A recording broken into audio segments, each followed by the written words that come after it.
సుప్రీంకోర్టులో అనూహ్యమైన పరిణామం సంభవించింది. నల్లకోటు వేసుకుని బెంగాల్ ముఖ్యమంత్రి మమతా బెనర్జీ సుప్రీంకోర్టుకు హాజరయ్యారు. ధర్మాసనం ముందు తన వాదనను తానే వినిపించారు. సర్ ప్రక్రియపై గత కొంతకాలంగా మమతా బెనర్జీ పోరాటం చేస్తున్న సంగతి మనందరికీ తెలిసిందే. ఈ పోరాటంలో భాగంగా సర్ ప్రక్రియకు వ్యతిరేకంగా సుప్రీంకోర్టులో ఆమె ఒక పిటిషన్ దాఖలు చేశారు. కాగా ఈ పిటిషన్ విచారణ సందర్భంగా ఆమె స్వయంగా తన కేసు తానే వాదించుకున్నారు.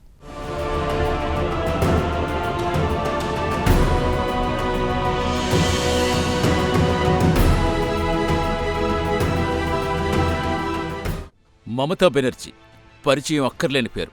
పశ్చిమ బెంగాల్ ముఖ్యమంత్రిగా ఆమె అందరికీ తెలుసు. తాజాగా మమత న్యాయవాద అవతారమెత్తారు. ఓటర్ జాబితా ప్రత్యేక సమగ్ర సవరణకు సంబంధించి ఆమె సుప్రీంకోర్టులో వాదించారు. ఇదొక అనూహ్య పరిణామం. కాగా కొంతకాలంగా ఓటర్ జాబితా ప్రత్యేక సమగ్ర సవరణపై మమత పెద్ద ఎత్తున పోరాటం చేస్తున్న విషయం తెలిసిందే. ఈ పోరాటంలో భాగంగా నల్లగౌను వేసుకుని ఆమె దేశ సర్వోన్నత న్యాయస్థానంలోకి ఎంట్రీ ఇచ్చారు.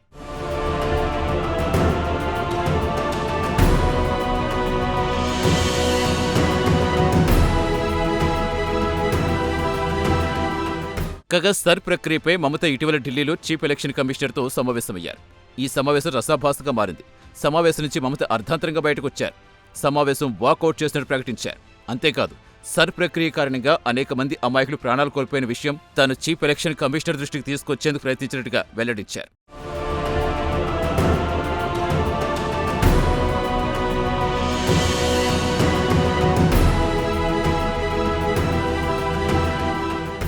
అయితే chief election commissioner Gyanesh Kumar మొండితనంతో తనతో వ్యవహరించారని మమత ఆరోపించారు.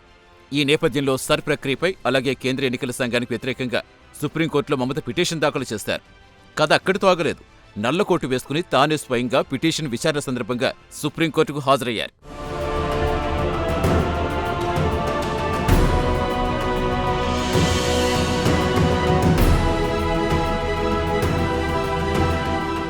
ఈ సందర్భంగా సర్ ప్రక్రియ బీజేపీయేతర ప్రభుత్వాలకు వ్యతిరేకంగా కేంద్ర సర్కార్ ఉపయోగిస్తోందని సుప్రీం ధర్మాసనం ముందు వాదించారు. మరో 3 నెలల్లో అసెంబ్లీ ఎన్నికలు జరగనున్న సందర్భంలో ఇంత హడావిడిగా సర్ ప్రక్రియ చేపట్టాల్సిన అవసరం ఏముందని ప్రశ్నించారు. అంతేకాకుండా అస్సోంలో మరో 3 నెలల్లో ఎన్నికలున్న సంగతి ప్రస్తావించారు. అయితే అస్సోంలో ఎన్నికల సంఘం సర్ ప్రక్రియను అమలు చేయటం లేదని ధర్మాసనం దృష్టికి మమత తీసుకొచ్చారు. అంటే బీజేపీ పాలిత రాష్ట్రాలకు ఒక రూలు, బీజేపీయేతర రాష్ట్రాలకు మరో రూలు ఎన్నికల సంఘం నియమించిందని ధర్మాసనం ముందు ఆమె వాదించారు.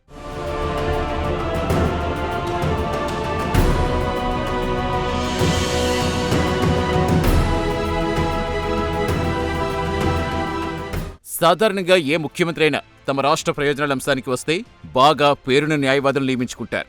సహజంగా ముఖ్యమంత్రుల్లో ఎక్కువ మంది న్యాయవాద వృత్తినిచ్చే రాజకీయాల్లోకి వచ్చిన వారై ఉంటారు. అయితే వారెవరూ స్వయంగా నల్లకోటు వేసుకుని తమ కేసు లేదా తమ రాష్ట్ర ప్రభుత్వానికి సంబంధించిన కేసులు వాదించరు. దీనికి గాను అగ్రశ్రేణి న్యాయవాదులు నియమించుకుంటారు. అయితే మమత రూటే సెపరేట్. ఎన్నికల సంఘంతో చేస్తున్న కీలక పోరాటంలో తానే స్వయంగా రంగంలోకి దిగాలని నిర్ణయించుకున్నారు. ఇంకేముంది, న్యాయవాదిగా సుప్రీంకోర్టులో అడుగుపెట్టారు. తన పిటిషన్ విచారణపై తానే స్వయంగా వాదించారు.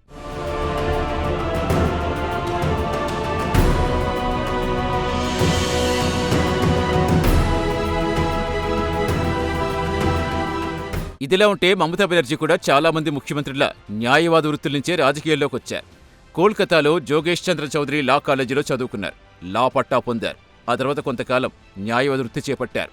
అంతిమంగా వృత్తి పక్కన పెట్టి రాజకీయాల్లో ప్రవేశించారు. ఏకంగా పశ్చిమ బెంగాల్ ముఖ్యమంత్రి అయ్యారు. అయితే సుప్రీంకోర్టులో వాదించడానికి కొన్ని నిబంధనలుంటాయి. ఈ నేపథ్యంలో పార్టీ ఇన్పర్సన్గా వాదించేందుకు మమత సుప్రీం చీఫ్ జస్టిస్ అనుమతి కోరారు. కాగా సదరు అనుమతి వచ్చాక తన పిటిషన్పై విచారణకు మమతే స్వయంగా హాజరయ్యారు. అంతేకాదు, ధర్మాసనం ముందు తన తరపున తానే వాదనలు వినిపించారు.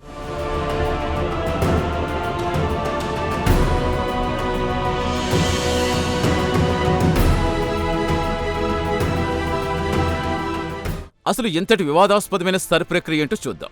ఇటీవల జాతీయ రాజకీయాల్లో ఓటర్ల జాబితా ప్రత్యేక సమగ్ర సవరణ అనే మాట తరచూ వినిపిస్తుంది. సర్ ప్రక్రియగా ప్రస్తుతం రాజకీయ వర్గాల్లో ఇది పాపులర్ అయింది. కేంద్రంలో ఎన్డీఏ సర్కార్పై రాజకీయంగా విమర్శలు చేసేందుకు సర్ ప్రక్రియను ప్రతిపక్షాలు ఎంచుకున్నాయి. కాగా ప్రతిపక్షాలు అధికారంలో ఉన్న పశ్చిమ బెంగాల్, తమిళనాడు, కేరళ రాష్ట్రాల్లో మరో 3 నెలల్లో ఎన్నికలున్నాయి. కాగా సర్ ప్రక్రియ ద్వారా ప్రతిపక్షాలకు చెందిన ఓటర్ల పేర్లు సదరు జాబితా నుంచి తొలగించడమే సర్ ప్రక్రియ ప్రధాన లక్ష్యమనేది ప్రతిపక్షాల ఆరోపణ. ఈ నేపథ్యంలో ఎన్నికల సంఘంపై మమత పోరాటం చేస్తున్నారు. ఏది ఏమైనా ఒకవైపు ముఖ్యమంత్రిగా ఉంటూనే మరోవైపు న్యాయవాదిగా సుప్రీంకోర్టులో హాజరై మమతా బెనర్జీ హల్చల్ చేశారు.